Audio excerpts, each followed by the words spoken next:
That's closed position. That's the on position. So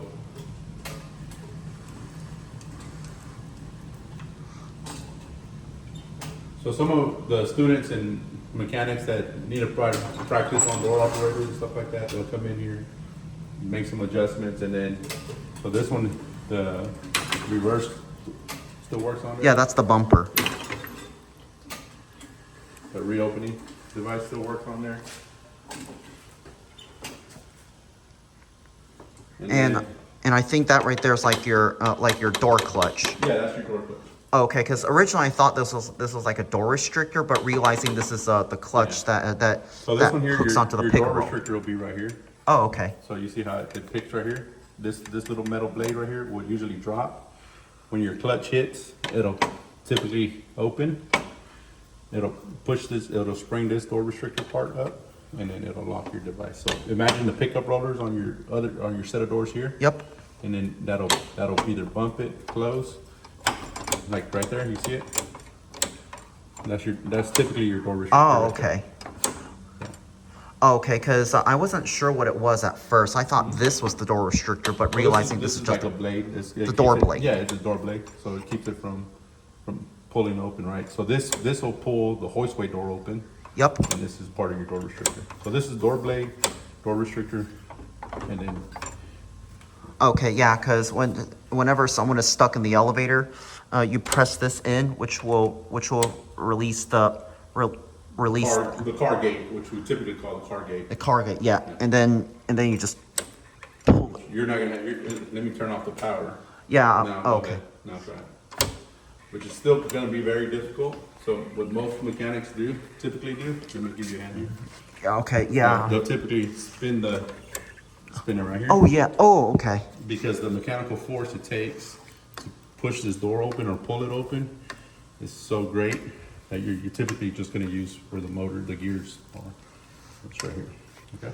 Okay. Okay. Now that must have been why the doors are so heavy. Yeah. And if you want to close it, you just Yeah. turn it this way. Manually close it. Yeah. I guess. Because it has to have a certain closing force on there. You don't typically want somebody to be able to open it when there's no power present. You understand? And try to escape the elevator. Yeah, you don't want to escape the elevator without a professional assistance. I just like to demonstrate it one more time. So you just release that bar up there, and then Yeah. it pretty much takes two persons. Yeah. It probably take two people to pull this thing open, because what you have to do is you have to one person from the main entrance will have to press this tab right here, and the other person from located on the top of the elevator car will have to roll this thing by hand. I think it's better if you have two people coming to rescue you at the same time. So just go and close it back up. I'll let you watch it latch up.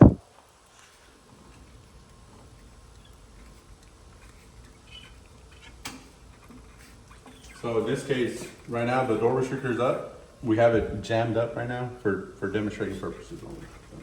So typically you would see that door restrictor drop further. Yeah. And latching the door shut. So right now it's just we have it sprung up. So. Okay. So we have it adjusted open.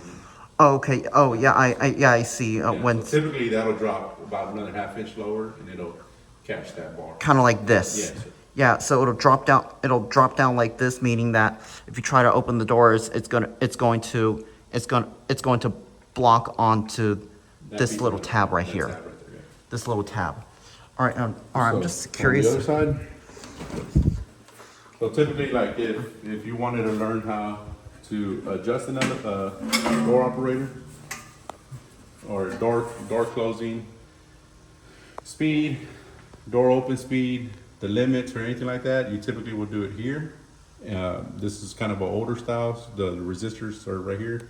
So depending on how it's traveling in the door track, you would change the resistance on the certain operations of the motor. So either door open, open close limits, fully open speed, closing speed, and then you can adjust the torque as well, all through here.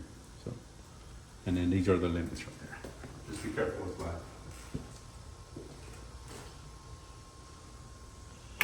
And that's your door motor right there. This is the door motor. That I think that door motor is what pulls on the chain.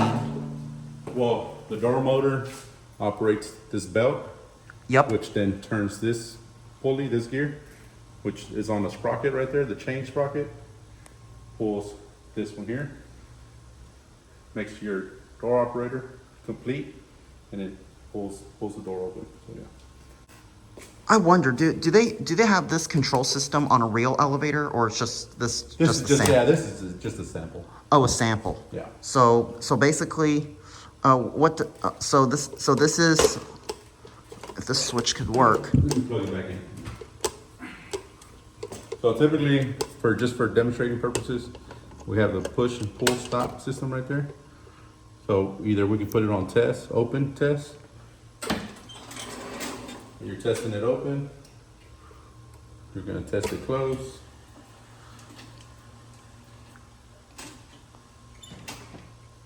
We got to reduce speed, off or on.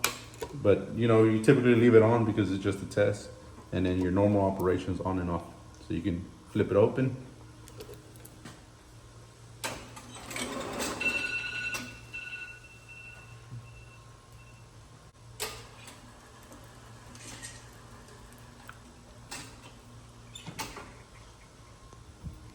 You put it back to off. I'm gonna demonstrate that one more time.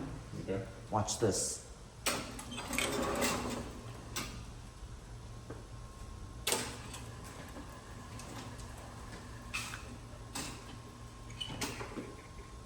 I'm gonna get a view from the top.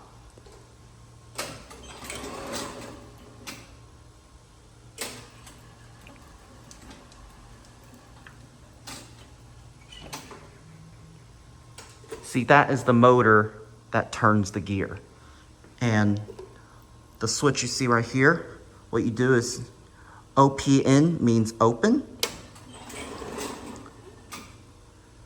And CLS means close.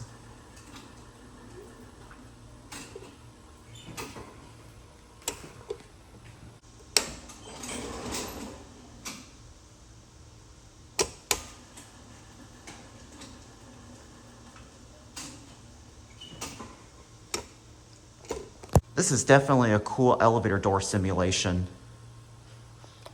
Thank you so much. Yeah, we got more. And that's going to be it.